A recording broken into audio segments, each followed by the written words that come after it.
संदीप ने अपनी माँ के कहने पर गांव में शादी कर ली थी। लड़की का नाम था सुनीता। माँ का कहना था एकदम मॉडर्न बहू नहीं होनी चाहिए, लेकिन उन्हें नहीं पता था कि गांव से आने वाली बहू सुंदर सुशील तो होगी और उसको गांव से बाहर भी निकाल लाएंगे, लेकिन उसके अंदर का गांव कैसे बाहर निकलेगा। शादी के कुछ दिन बाद, माँ टिफिन तो देना जरा। बेटा अब तो स्कूल नहीं ऑफिस जाता है, माँ से नहीं अपनी बीवी से टिफिन मांगा कर। ओके माँ। सुनीता टिफिन ले आओ। एक किलो टिफिन, इसके अंदर पिस्ता डाल दिया है। पिस्ता? पिस्ता क्यों?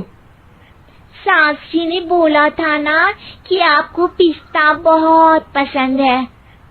ओहो, मैंने पिस्ता नहीं पास्ता बोला था, पास्ता।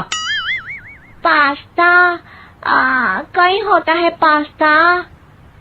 अरे बेटी तू रहने दे, मैं बना दूंगी।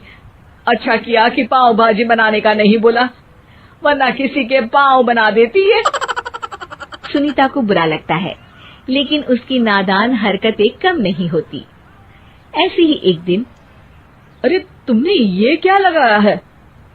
अरे आप वो फूस फूस करके लगाते हैं ना, वही। डियो? का दियो? किसको दियो? अरे वही ना जिससे खुशबू आती है। हाँ हाँ सही पकड़े हैं। अच्छा लेकर तो आना। कौन सा डियो लगाया तुमने? अभी लेकर आते हैं जी। संदीप की बात मानकर सुनीता अंदर से खुशबू वाला फुसफुस लेकर आती है। ओएमजी! ओएमजी मतलब ओ माय गणेश ना। अरे ओएमजी छोड़ो, ये खुशबू वाला फुसफुस की बात कर रही थी तुम? हाँ इसी की, फिर से सही पकड़े हैं। अरे देवी, लेकिन आप सही नहीं पकड़े हैं, ये डियो नहीं है। डियो नहीं है तो क्या लियो है? अरे ये रूम फ्रेशनर है, जिसको कमरे में छिड़कते हैं, खुद पर नहीं। कोई बात नहीं, माँ कहती थी आत्मा किराएदार है, शरीर एक किराए का कर्म। हम शरीर पे ये डाल लिए तो क्या फर्क पड़ जाएगा। अरे बहू, ओ बहू, मेरे लिए फल तो लिया, फिर मैं बाजार जाऊंगी।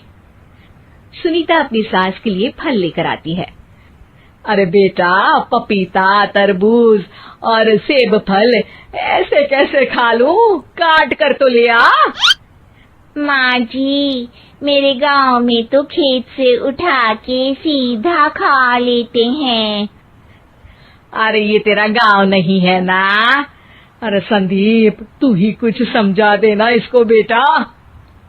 मैं कैसे समझाऊं माँ, ये तो माइक्रोवेव को भी भट्टी बोलती है।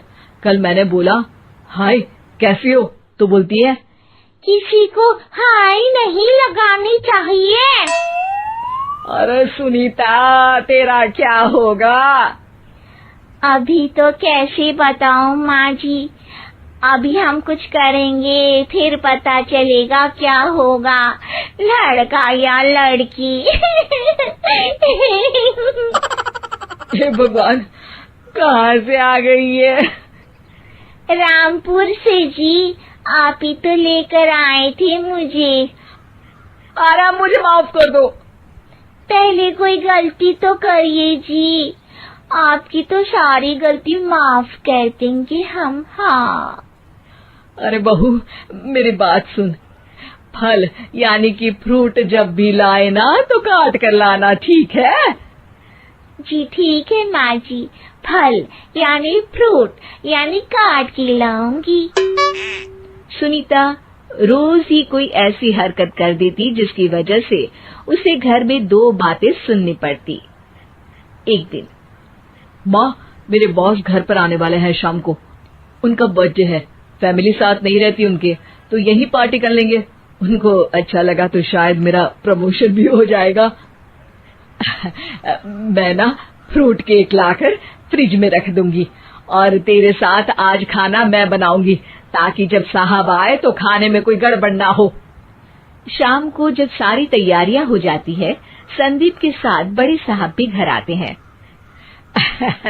आप फ्रूट केक तो ले आना बहू, फिर खाना खाएंगे। अरे इस सब की क्या जरूरत थी, आपने बुलाया वही काफी है। सर, आपका परिवार शहर में नहीं है तो हम ही आपके परिवार जैसे हैं सर। इतने में ही सुनीता फ्रूट केक लेकर आती है और बड़े साहब की टेबल पर रख देती है, और जैसे ही केक के ऊपर का बॉक्स हटाती है, ओह, ये क्या है? केक तो कटा हुआ है। मैं तो ऐसा नहीं लाई थी। आप मुझे शाबाशी दे सकती है माँ जी, मैंने ही केक काट दिया। आपने कहा था ना, फल यानी फ्रूट यानी हमेशा काट के लाना, तो फ्रूट केक भी तो फ्रूट ही है ना, तो मैंने पहले ही काट लिया।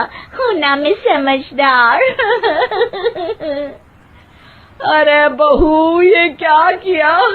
केक हमेशा वही काटता है जिसका जन्मदिन होता है। तुझे एक बात भी समझ नहीं आती, एक नंबर की बेवकूफ है। पूरा माहौल बिगड़ चुका था। संदीप को लगने लगा था कि साहब उसे प्रमोशन तो दूर की बात है, कहीं डिमोशन ना दे दे, लेकिन साहब बीच में ही बोल पड़ते हैं। अरे कोई बात नहीं, ये इनकी बेवकूफी नहीं है, इनका भोलापन है। बेटा आप कहाँ से हो?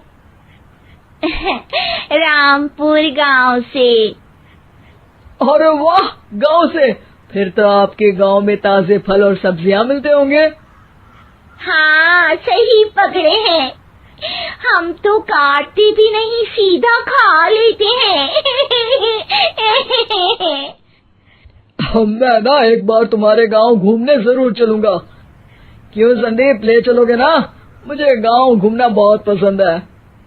बस फिर क्या था, संदीप और सास दोनों खुश हो गए, क्योंकि साहब को सुनीता ने गांव की बात करके खुश कर दिया था। अब संदीप का प्रमोशन पक्का था। शिक्षा, कभी भी किसी भी गलती पर घबराना नहीं चाहिए। हो सकता है कि उस गलती की वजह से